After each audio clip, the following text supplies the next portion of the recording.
नमस्कार दोस्तों, स्वागत है आपका हमारी एपीएस क्लासेस में। चलिए आगे बढ़ते हैं। आगे बढ़ने से पहले मेरी आप सबसे विनती है कि आप सभी लोग हमारे चैनल को सब्सक्राइब, कमेंट, लाइक करना ना भूलें। साथ ही में एक घंटी का निशान आएगा, उसे भी दबाएं, जिससे कि हमारी अगली वीडियो आप तक पहुंच सके। चलिए दोस्तों आगे बढ़ते हैं। अब हम पढ़ेंगे शब्द के भेद में अर्थ के आधार पर शब्द भेद। क्या पढ़ेंगे? अर्थ के आधार पर शब्द भेद। ठीक है दोस्तों, अर्थ के आधार पर शब्द भेदों को 3 भागों में विभाजित किया गया है। कितने भागों में विभाजित किया गया है? 3 भागों में। कौन कौन से हैं आपके? वाचक या अभिधा शब्द, ठीक है। दूसरा है आपका लाक्षणिक या लक्षणा शब्द, और तीसरा आपका है व्यंजन या व्यंजना शब्द। ठीक है दोस्तों, चलिए आगे बढ़ते हैं। ठीक है, क्या पढ़ते हैं? वाचक या अभिधा। ठीक है, देखिए वाचक या अभिधा क्या होता है, सबसे पहले आप समझ लीजिए।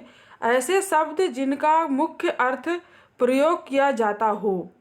ठीक है, ऐसे शब्द जिनका मुख्य अर्थ प्रयोग किया जाता हो, यानी कि मतलब आपके शब्द जैसे लिखे हुए हैं, आपका पूरा वाक्य जैसा लिखा हुआ है वो बदलेगा नहीं, आपके दिमाग में कोई दूसरी चीज़ भी नहीं आएगी, उसे वैसा ही समझा जाता है जैसा वो लिखा हुआ होता है। ठीक है, चलिए 1-2 उदाहरण देख लेते हैं, फिर आप समझ जाएंगे। बाग में लीची के वृक्ष उग रहे हैं। ठीक है, क्या है आपका? बाग में लीची के वृक्ष उग रहे हैं। तो देखिए बाग में लीची के जो वृक्ष हैं वो उग रहे हैं। ठीक है, तो ये जो है सीधा सीधा सिंपल सा आपका एक सेंटेंस है, इसमें कुछ भी चेंजिंग नहीं है और हमारे दिमाग में कुछ भी नहीं आ रहा है, इसे जैसा लिखा हुआ है वैसा ही हमें समझ में आ रहा है। ठीक है, कि बाग है, बाग में लीची के पेड़ हैं और वो उग रहे हैं। ठीक है, हमें जो लिखा है वही समझ में आ रहा है, कुछ दूसरा अर्थ इसका नहीं निकल रहा है, ना ही दूसरा अर्थ हमें समझ में आ रहा है। ठीक है, चलिए आगे बढ़ते हैं, एक और एग्जाम्पल देख लेते हैं।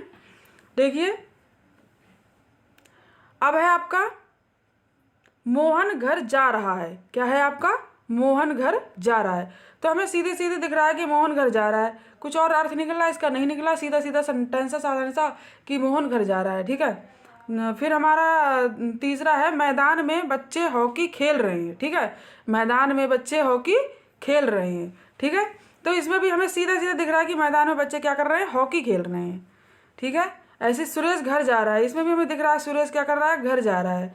तो इसका सीधा सीधा अर्थ ये है कि जैसा लिखा होता है हमें वैसा ही समझ में आता है। ठीक है, जैसा आपका वाक्य लिखा होगा उसका अर्थ भी वही होगा, वो हमें समझ में भी वैसा का वैसा ही ज्यों का त्यों आता है। ठीक है, वो आपका क्या होता है?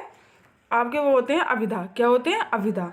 अभिधा शब्द या वाचक शब्द। ठीक है, चलिए अब आगे बढ़ते हैं। और एक बात और इसको पहचानने की एक ट्रिक और है, अधिकांश जो होते हैं इसमें वो यमक अलंकार के उदाहरण होते हैं। ठीक है, अधिकांश क्या होते हैं? यमक अलंकार के उदाहरण। चलिए आगे बढ़ते हैं। अब हम पढ़ते हैं लक्षणा या लाक्षणिक। क्या पढ़ते हैं? लक्षणा या लाक्षणिक। ठीक है, लक्षणा या लाक्षणिक को 2 भागों में विभाजित किया गया है। कितने भागों में विभाजित किया गया है दोस्तों?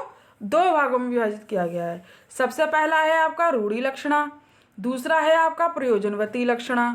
ठीक है, अब क्या है? रूढ़ि लक्षणा तो अकेला ही है, इसके कोई पार्ट नहीं है, इसके कोई विभाजन नहीं है। ठीक है, और आपका जो प्रयोजनवती लक्षणा है इसे कई भागों में विभाजित किया गया है। चलिए आगे देखते हैं कि इसे कितने भागों में विभाजित किया गया है।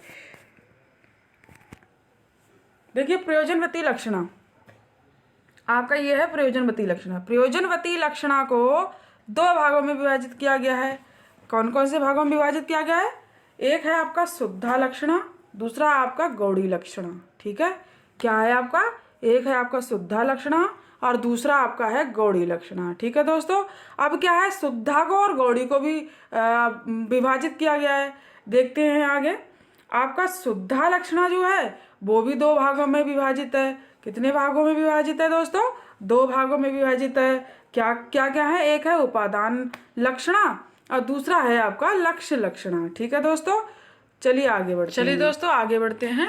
अब पढ़ते हैं हम गौड़ी लक्षणा। क्या पढ़ते हैं? गौड़ी लक्षणा। गौड़ी लक्षणा को 2 भागों में विभाजित किया गया है। पहला आपका है सारोपा लक्षणा, दूसरा आपका है साध्यवसाना। ठीक है, पहला आपका है सारोपा लक्षणा, दूसरा है आपका साध्यवसाना। अब देखिए दोस्तों, मैंने आपको पढ़ाया लक्षणा या लाक्षणिक और उनके प्रकार। ठीक है, अब क्या है इसमें एक बात और समझ लीजिए आप लोग, जो लक्षणा या लाक्षणिक है इनमें मैं आपको रूढ़ि लक्षणा और प्रयोजनवती लक्षणा पढ़ाऊंगी। ठीक है दोस्तों। अब आपको बाकी के जो मैंने आपको प्रकार दिए हैं इनमें ज़्यादा कुछ नहीं आता है। इनमें सिर्फ ये आ सकता है आपका कि प्रयोजनवती लक्षणा के दो प्रकार कौन कौन से होते हैं, और उनमें से आपका ये दोनों ऑप्शन में होंगे या फिर एक ऑप्शन में होगा। ठीक है। इसी तरह से आपके शुद्धा लक्षणा का प्रश्न भी बन जाएगा कि शुद्धा लक्षणा में कौन कौन से आते हैं, उनमें से कोई आपका एक ये दिया होगा या एक ये दिया होगा। ऐसे ही आपका गौड़ी लक्षणा भी आएगा, उनमें भी दो ऑप्शन दिए होंगे या फिर एक ऑप्शन दिया होगा, उसमें भी आपका या ये आएगा या ये आएगा। ठीक है। तो खाली आप इससे थोड़ा सा देख लीजिए और आपके 2 नंबर इसमें कहीं भी किसी भी परीक्षा में आएंगे 2 नंबर आपके पक्के हो जाएंगे। ठीक है दोस्तों। चलिए अब हम आगे बढ़ते हैं। अब हम सबसे पहले देख लेते हैं कि आखिर ये लक्षणा या लाक्षणिक होता क्या है। ठीक है। अभी तक तो हमने इनके प्रकार पढ़े, अब हम इन्हें डिटेल में पढ़ते हैं। अब सबसे पहले हम देखते हैं कि लक्षणा या लाक्षणिक होता क्या है। इसकी कुछ शर्तें हैं, इसकी कुछ पहचान है, इन्हें हम अच्छे से पढ़ लेते हैं। चलिए, लक्षणा या लाक्षणिक ऐसे शब्द जिनका लक्षणों के आधार पर अर्थ लिया जाए। ठीक है। ऐसे शब्द जिनका लक्षणों के आधार पर अर्थ लिया जाए वो क्या कहलाते हैं, आपके लक्षणा या लाक्षणिक शब्द कहलाते हैं। ठीक है। या शक्ति कहलाते हैं।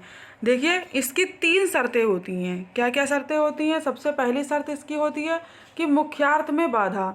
इसमें जो आपका मुख्य अर्थ होता है उसमें क्या होगी, बाधा उत्पन्न होगी। क्या उत्पन्न होगी, बाधा। जो हमारे पहले हमने पढ़े थे उनमें बाधा उत्पन्न नहीं हो रही थी, उसमें जो अभिधा शक्ति के शब्द थे उनमें आपके सीधे सीधे जो वाक्य लिखा था वो समझ में आ रहा था हमारे। ठीक है। इसमें क्या है, इसमें मुख्यार्थ में बाधा उत्पन्न होगी। इसमें क्या होगी, मुख्यार्थ में बाधा उत्पन्न होगी। नंबर 2 हमारा दूसरी शर्त हमारी क्या रहेगी, दूसरी शर्त हमारी रहेगी मुख्यार्थ एवं लक्षणार्थ में संबंध। इसमें मुख्यार्थ में और लक्षणार्थ में दोनों में क्या रहेगा, संबंध रहेगा। ठीक है। तीसरा हमारा क्या रहेगा, तीसरा हमारा रहेगा रूढ़ या प्रयोजनवती से अर्थ निकलता है। ठीक है। रूढ़ या प्रयोजनवती से क्या निकलता है, अर्थ निकलता है। अब इसे हम थोड़ा उदाहरणों से जान लेते हैं। ठीक है। देखिए, सबसे पहला उदाहरण दिया है सोहन बैल है। क्या है, सोहन बैल है। अब देखिए, सोहन तो एक लड़का है, ठीक है, एक इंसान है, और बैल क्या है, एक जानवर है। तो क्या एक लड़का जानवर है? क्या कोई लड़का जानवर हो सकता है? नहीं। सोहन एक बैल है तो सीधे हमारे दिमाग में क्या गया, बैल से हमारा क्या गया, बैल का मतलब मूर्ख। अगर हम कहेंगे अरे ये तो बिल्कुल बैल है, ये तो बिल्कुल बैल है, तो क्या होगा, ये तो बिल्कुल बैल है का अर्थ क्या होगा, मतलब ये तो बिल्कुल बुद्धू है। हमने सीधे डायरेक्ट नहीं बोला, हमने थोड़ा इनडायरेक्ट बोल दिया, तो उसका अर्थ जो है सामने वाले का सीधे दिमाग में गया कि ये तो बैल है, तो सामने वाला सीधे अर्थ निकालेगा ये तो बैल है, मतलब क्या है, ये मूर्ख है। ठीक है दोस्तों। चलिए आगे बढ़ते हैं। अब क्या है, दूसरा है हमारा श्याम तो गाय है। ठीक है। श्याम तो गाय है। अब श्याम एक इंसान है, गाय एक जानवर है। तो क्या एक इंसान एक जानवर हो सकता है? क्या श्याम जानवर है? श्याम जानवर थोड़ा है, श्याम तो एक लड़का है। ठीक है। तो देखिए, श्याम एक लड़का है और गाय एक जानवर है। तो क्या गाय को क्या कहा गया है, गाय को हम बहुत सादगी में लिया गया है। ठीक है। सादगी में लिया गया है। गाय का मतलब सीधा या सादगी, तो इसका सीधा अर्थ सामने वाला क्या लगाएगा, गाय है, बिल्कुल गाय लड़की है। अरे वो लड़का तो बिल्कुल गाय है, इस तरह से बोलती है ना। तो गाय है मतलब जानवर थोड़ा है, लड़का या लड़की जो भी गाय है वो बहुत सीधा है। ठीक है। सीधे से अर्थ निकलता है इसका। चलिए आगे बढ़ते हैं। अब हमारा आता है सोहन गधा है। ठीक है। सोहन गधा है। अब सोहन तो एक लड़का है, सोहन गधा कैसे हो सकता है? तो सोहन गधा है मतलब बिल्कुल जड़ बुद्धि लड़का है, बिल्कुल एकदम उसको कुछ नहीं आता जाता है, एकदम गधा है। ठीक है। चलिए आगे बढ़ते हैं, समझ में आ ही गया होगा आपके। चलिए आगे बढ़ते हैं और हम पढ़ते हैं रूढ़ि लक्षणा। क्या पढ़ते हैं? रूढ़ि लक्षणा। रूढ़ि लक्षणा क्या होता है, जहाँ रूढ़ि के आधार पर परंपरा के या फिर अब परंपरा के आधार पर लक्ष्यार्थ किया जाए। ठीक है। मतलब जहाँ पे रूढ़ि के आधार पर या परंपरा के आधार पर अर्थ निकले, वो कौन से शब्द होते हैं, रूढ़ि लक्षणा शब्द होते हैं। कौन से शब्द होते हैं, रूढ़ि लक्षणा शब्द होते हैं। ठीक है। देखिए, इनकी कुछ पहचान होती है। जैसे इनकी पहचान क्या होती है, इनकी कुछ पहचान होती है जहाँ मुहावरों का प्रयोग हो। ठीक है। जहाँ मुहावरों का प्रयोग हो वहाँ रूढ़ि लक्षणा शब्द होते हैं। ठीक है। जहाँ जहाँ पे मुहावरों का प्रयोग होता है वहाँ पे क्या होते हैं, रूढ़ि लक्षणा शब्द होते हैं। ठीक है, अब हम जान लेते हैं उदाहरणों से। जैसे एक आपका उदाहरण दे रखा है, श्याम आंखों का तारा है। ठीक है, क्या है, श्याम आंखों का तारा है। हमने बोला अरे वो तो बिल्कुल मेरे आंखों का तारा है, अरे श्याम तो आंखों का तारा है, मेरा बेटा मेरे आंखों का तारा है, इस तरह से। तो आंखों के तारा से क्या तात्पर्य निकलता है, आंखों का तारा मतलब अधिक प्रिय। ठीक है, बहुत ज़्यादा प्रिय है। ऐसे ही आपका दूसरा एग्जाम्पल है, आप तो बड़े हरिश्चंद्र हो। जैसे लड़ाई होती है या हमारी किसी से बहस होती है तो सामने वाला झूठ बोल रहा होता है, तो हम वो कहता नहीं नहीं मैं सच बोल रहा हूँ, मैं सच बोल रहा है, ऐसा हुआ था वैसा हुआ था। ठीक है, तो हम कहते हैं अरे तुम तो बहुत सत्यवादी राजा हरिश्चंद्र हो। तो ठीक है, सत्यवादी राजा हरिश्चंद्र, जो हरिश्चंद्र है, जो हरिश्चंद्र से जो आपका शब्द आ गया है और इस तरह से शब्द में उसका प्रयोग किया गया है, तो हरिश्चंद्र से तात्पर्य क्या निकलता है, सत्य बोलना। ठीक है, हरिश्चंद्र राजा क्या थे, सत्य बोला करते थे। चलिए आगे बढ़ते हैं। अब क्या है, मोहन चौकन्ना है। ठीक है, मोहन क्या है, चौकन्ना है। चौकन्ना से क्या अर्थ निकलता है आपका, सावधानी। क्या अर्थ निकलता है आपका, सावधानी। ठीक है, ऐसे ही आपका मीना 9 2 11 हो गई। मीना क्या हो गई, 9 2 11 हो गई। तो 9 2 11 से आपका क्या अर्थ निकलता है, भागना। तो मीना क्या क्या हो गई, भाग गई। ठीक है, सीधा सीधा अर्थ ये जान लो कि आपके जहाँ पे मुहावरों का प्रयोग होता है वहाँ पे आपके रूढ़ी क्या होते हैं, आपके वहाँ पे रूढ़ि लक्षणा होती है। क्या होती है, रूढ़ि लक्षणा शब्द होते हैं। वहाँ पे कौन से शब्द होते हैं, रूढ़ि लक्षणा शब्द होते हैं। ठीक है दोस्तों, चलिए आगे बढ़ते हैं। और लक्षणा शब्द क्या होते हैं आपके, लक्षणा शब्द क्या होते हैं आपके, लक्षणा शब्द देखिए ऐसे शब्द होते हैं जिन्हें लक्षणों के आधार पर जज किया जाता है। ठीक है, चलिए आगे बढ़ते हैं। और रूढ़ि लक्षणा शब्द क्या होते हैं, रूढ़ि लक्षणा शब्द वो होते हैं जिनमें मुहावरों का प्रयोग ज़्यादा होता है। ठीक है, चलिए आगे बढ़ते हैं। प्रयोजनवती लक्षणा। ठीक है, प्रयोजनवती लक्षणा क्या होता है, किसी प्रयोजन के कारण शब्द का लक्ष्यार्थ ग्रहण किया जाए। ठीक है, किसी प्रयोजन के कारण शब्द का लक्ष्यार्थ ग्रहण किया जाए या मुख्यार्थ अर्थ ना निकले। ठीक है, वो क्या कहलाते हैं आपके, वो सारे के सारे आपके कहलाते हैं प्रयोजनवती लक्षणा। क्या कहलाते हैं, प्रयोजनवती लक्षणा।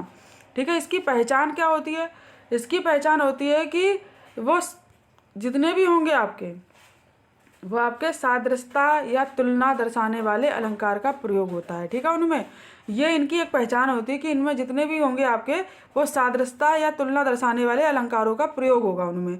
जैसे कौन कौन से अलंकारों का प्रयोग होता है, उसमें उपमा अलंकार का होता है। ठीक है दोस्तों, काय का होता है, उपमा अलंकार का होता है, रूपक अलंकार का होता है, उत्प्रेक्षा अलंकार का होता है। ठीक है, जिन में आपके उपमा अलंकार, रूपक अलंकार और उत्प्रेक्षा अलंकारों का प्रयोग किया जाता है वो सब के सब आपके क्या होते हैं, प्रयोजनवती लक्षणा होते हैं। क्या होते हैं, प्रयोजनवती लक्षणा होते हैं। ठीक है, इसमें एक शर्त ये होती है और दूसरी शर्त आपकी होती है कि इसमें मुख्यार्थ अर्थ नहीं निकलता, मुख्यार्थ का कोई अर्थ नहीं निकलता। जो आपका मुख्य होता है उसका उदाहरण, इसमें कुछ उदाहरण दे रखे हैं।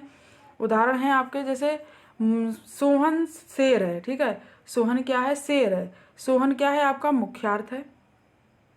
ठीक है, और इसमें शेर क्या है, आपका एक जानवर है। ठीक है, लेकिन क्या है, शेर, इस सोहन शेर है तो सोहन शेर तो नहीं हो सकता ना, लेकिन सोहन शेर है तो सीधे हमारे दिमाग में इसका क्या अर्थ निकलेगा, लक्षण के आधार पर इसका क्या अर्थ निकलेगा, इसका सीधा सीधा अर्थ निकलता है कि शेर का मतलब बहादुर है। क्या है, बहादुर है। ठीक है, तो सोहन क्या है, बहादुर है।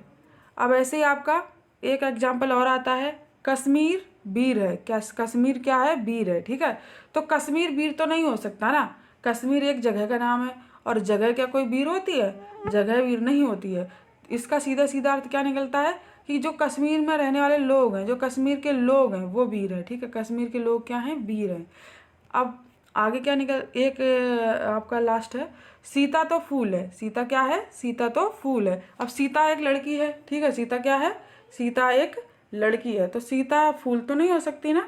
फूल का अर्थ क्या है, फूल क्या होता है, बहुत कोमल होता है। ठीक है, क्या होता है, बहुत ही कोमल होता है, बहुत सुंदर होता है। तो सीता फूल के समान सुंदर है। ठीक है, किसके समान, फूल के समान सुंदर है।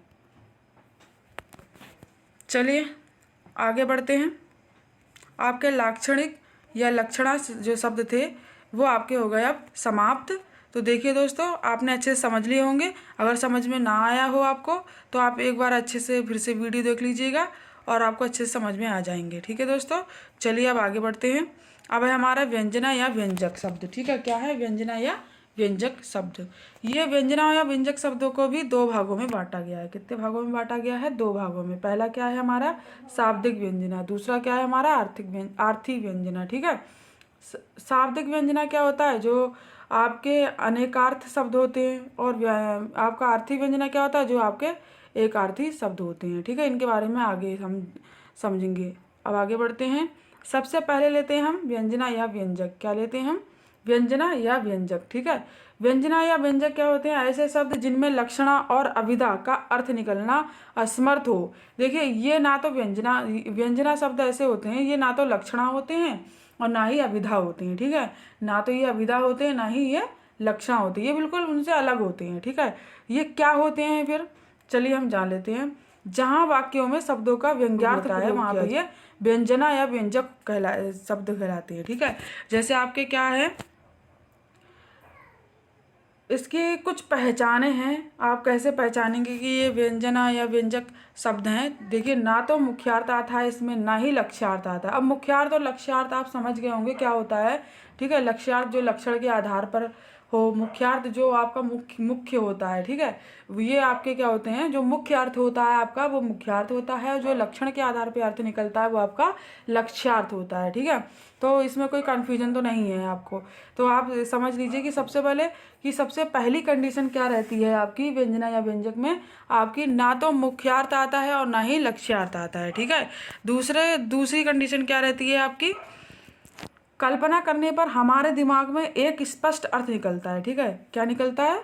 एक स्पष्ट अर्थ निकलता है। अगर हम कल्पना करेंगे तो हमारे दिमाग में एक स्पष्ट अर्थ निकल जाएगा उसका। तीसरी कंडीशन क्या आती है कि इसमें श्लेष अलंकार के उदाहरण दिए होते हैं। इसमें क्या दिए होते हैं? श्लेष अलंकार के उदाहरण दिए होते हैं। ठीक है, अब अलंकारों के बारे में आप अच्छे से तब जानेंगे जब मैं आगे आपको वीडियो एक और बनाऊंगी, जब हम अलंकारों पे जाएंगे तब। ठीक है, और कुछ लोग जो पहले से पढ़ रहे होंगे उन्हें अलंकारों की जानकारी होगी, तो वो लोग इस वीडियो को देख के बहुत अच्छे से समझ पा रहे होंगे। जिन लोगों को समझ में नहीं आ रहा है वो लोग अभी इस वीडियो को देख लीजिए और इन शब्दों को समझ लीजिए, और अच्छे से समझ में आपको आगे आ जाएगा जब आप अलंकार पढ़ेंगे। और अलंकार पढ़ने के बाद फिर आप इस वीडियो को दोबारा फिर से देखेंगे तो आपको बहुत अच्छे से समझ में आएगा। ठीक है, चलिए आगे बढ़ते हैं। अब क्या है हमारा? अब एग्जाम्पल दे रखे हैं हमारे। क्या दे रखे हैं? एग्जाम्पल। जैसे रात कितनी अंधेरी है। जैसे एक मित्र है, ठीक है, एक चोर है, चोर मित्र है। चोर मित्र अपने दूसरे चोर मित्र से कह रहा है कि रात कितनी अंधेरी है। तो सीधे हमारे दिमाग में रात कितनी अंधेरी है, तो हमारे दिमाग में हमने सुन लिया भाई उन दोनों को बात करते हुए, तो हमारे दिमाग में सीधे सीधे क्या उत्तर जाएगा? रात अंधेरी है, मतलब आज सही है, हाथ साफ करने का अच्छा हमारा मौका है और आज हमें इस मौके को गंवाना नहीं है, और आज रात अंधेरी बहुत है और आज हमें ज़रूर चोरी करनी है। ये घर है, इन घर में अच्छा माल मिल जाएगा। ठीक है, तो इस तरह से हमारे दिमाग में सीधे, जब वो दो दोस्त आपस में बात कर रहे थे चोर चोर, तो हमारे दिमाग में उन्होंने सिर्फ इतना सेंटेंस बोला कि रात कितनी अंधेरी, और हमने इतना सब कुछ समझ लिया। हमारे दिमाग में सीधे इतना सब कुछ समझ में आ गया। तो ये जब हमारे दिमाग में ये एक सेंटेंस कोई बोला जाता है और सीधे हमारे दिमाग में उसका अर्थ स्पष्ट रूप से हमारे दिमाग में आ जाता है, कोई हमें समझाता नहीं है। ठीक है, हमारे दिमाग में स्पष्ट रूप से वो अर्थ आ जाता है, तो उसका मतलब क्या होता है? हमारे वहाँ पे कौन से शब्द होते हैं दोस्तों? वहाँ पे हमारे कौन से शब्द होते हैं? वहाँ पे हमारे होते हैं व्यंजना या व्यंजक शब्द। ठीक है, कौन से शब्द होते हैं हमारे? व्यंजना या व्यंजक शब्द होते हैं। ठीक है दोस्तों, चलिए आगे बढ़ते हैं। अब क्या है हमारा नेक्स्ट है हमारा, कक्षा में एक छात्र ने अध्यापक से कहा, गुरुजी 4 बज गए हैं। ठीक है, देखिए अब अध्यापक पढ़ा रहा है क्लास में अपनी। ठीक है, पढ़ाते पढ़ाते एक छात्र उठा और उसने बोला, गुरुजी 4 बज गए हैं। ठीक है, तो इसका अर्थ क्या निकलेगा? अब सीधे हमारे दिमाग में आया गुरुजी 4 बज गए हैं और छुट्टी का समय हो गया, भैया छोड़ दो, हमें ज़्यादा मत पढ़ाओ। ठीक है, सीधा सीधा अर्थ निकला हमारा। हमने सिर्फ सेंटेंस सुना, अब इस सेंटेंस में डायरेक्ट कुछ नहीं लिखा, लेकिन हमने सिर्फ 4 बजे देख लिया। 4 बजे का अर्थ सीधे सीधे क्या निकला? 4 बज गए, तो मतलब छुट्टी का समय हो गया। क्या का समय हो गया? छुट्टी का समय हो गया। ठीक है, ऐसे ही आपका तीसरा है, एक मित्र ने दूसरे मित्र से कहा 6 बज गए हैं। ठीक है, क्या कहा? 6 बज गए हैं। अब उसने कहा 6 बज गए हैं, तो इसका मतलब क्या हुआ, 6 बज गए हैं, शाम का समय है और 2 मित्र घूमने जा रहे होंगे, शाम को सैर सपाटे के लिए जाते होंगे, इसलिए बोल रहा होगा 6 बज गए हैं, चलो घूमने चलते हैं। ठीक है, सीधे हमारे दिमाग में 6 बजे को लेके हमारे दिमाग में एक स्पष्ट रूप आ, स्पष्ट सेंटेंस आ बन गया हमारे दिमाग में एक दूसरा ही। ठीक है, ऐसे ही एक और है कि जैसे एक आपका चमेली का फूल होता है। ठीक है, तो चमेली का फूल या फिर जो रात की रानी का फूल होता है, वो कहते हैं कि वो उग गया है। तो मतलब वो उग गया है का मतलब क्या हुआ कि हमारे दिमाग में सीधे सीधे हमारे दिमाग में संकेत गया, चमेली का फूल उग गया या फिर रात की रानी का फूल उग गया, तो यानी कि ये आधी रात में उगते हैं, तो इसका मतलब खिलते हैं, सॉरी। तो इसका मतलब ये हुआ कि हम अब आधी रात का समय हो गया। क्या समय हो गया है, आधी रात का समय हो गया। ठीक है सर, चलो दोस्तों, अब मैं आपको सीधी साफ सी भाषा में ये समझाती हूँ कि जब हम किसी भी वाक्य को पढ़ते हैं, ठीक है, और किसी भी वाक्य को पढ़कर हमें सीधे सीधे कोई दूसरा अर्थ समझ में आता है, ठीक है, तो सीधे सीधे हमें उसका हमें किसी को समझाने की जरूरत नहीं पड़ती। हमारे दिमाग में बस कोई जरा सा संकेत देता है और हमें पूरा सेंटेंस हमारे दिमाग में बन जाता है। तो वो क्या होता है, वहाँ पे क्या होते हैं आपके व्यंजना या आपके व्यंजक शब्द होते हैं। ठीक है, इनका प्रयोग ज़्यादातर काव्य में होता है। काय में होता है, काव्य में होता है। ठीक है, चलिए आगे बढ़ते हैं। अब आपके व्यंजना जो शब्द होते हैं उनके भी 2 पार्ट है, एक आपका शाब्दिक है, एक आपका अर्थी है। ठीक है, अब जो शाब्दिक होता है वो क्या होता है, देखिए ऐसे शब्द जहाँ अनेकार्थक शब्दों का प्रयोग किया जाए। ठीक है, ऐसे शब्द जहाँ पे अनेकार्थक शब्दों का प्रयोग किया जाए। अनेकार्थक शब्द क्या होते हैं, जिसके बहुत सारे अर्थ होते हैं। अनेकार्थी शब्द होते हैं जो वही वाले अनेकार्थक शब्द। ठीक है, जिसके एक शब्द होता है और एक शब्द के कई एक अर्थ होते हैं। मैंने एक उदाहरण दिया है, इसमें ज़्यादातर श्लेष अलंकार का प्रयोग किया जाता है। ठीक है, तो मैंने एक श्लेष अलंकार का उदाहरण दिया है, पढ़ लीजिए इसे। क्या है आपका, चरण धरत चिंता करत, चरण धरत चिंता करत, भावत नींद न सोर, सुबरन को ढूंढत फिरत, कभी कभी कामी और चोर। ठीक है, इसमें आपका क्या है, सुमरन है जो आपका, इसमें क्या है आपका, सुमरन है जो आपका। ये सुमरन के 3 अर्थ हैं। इसके क्या क्या अर्थ हैं, अच्छे वर्ण, अच्छे रंग, अच्छे रंग और स्वर्ण। ठीक है दोस्तों, देखिए कोई भी ऐसा शब्द, मैंने ये आपके लिए उदाहरण दे दिया है एक आपका, इस तरह से ये आपका उदाहरण है। वैसे आपका कोई भी एक शब्द और जिसके 3 अर्थ निकले हैं या 2 से अधिक अर्थ निकले हैं, वो क्या होते हैं आपके, वहाँ पर क्या होते हैं, वहाँ पे आपके होते हैं शाब्दिक अर्थ। क्या होते हैं, शाब्दिक अर्थ। ठीक है, क्या होते हैं, शाब्दिक अर्थ। ठीक है, चलिए अब आगे बढ़ते हैं। अब है हमारा आर्थिक, क्या है, आर्थी। आर्थी क्या होते हैं, इनमें एकार्थक शब्दों का प्रयोग होता है। ठीक है, इनमें क्या होता है, एकार्थक शब्दों का प्रयोग होता है, जिसमें सिर्फ एक शब्द का एक ही अर्थ होता है। ठीक है, वो होते हैं आपके एकार्थक। और इसकी पहचान क्या है, इसमें जितने भी वक्रोक्ति अलंकार के उदाहरण होते हैं वो सारे के सारे आपके एकार्थक में आते हैं दोस्तों। ठीक है, चलिए दोस्तों, नमस्कार। आशा करती हूँ कि आप सबको मेरा वीडियो बहुत ही पसंद आया होगा और आपको सब समझ में आया होगा। अगर आपको समझ में नहीं आया है तो दोस्तों आप लोग अच्छी तरीके से मेरी वीडियो 2-3 बार देख लेंगे तो आपको सब समझ में आएगा। आप लोग मेरे चैनल को सब्सक्राइब करना ना भूलें। धन्यवाद, थैंक यू।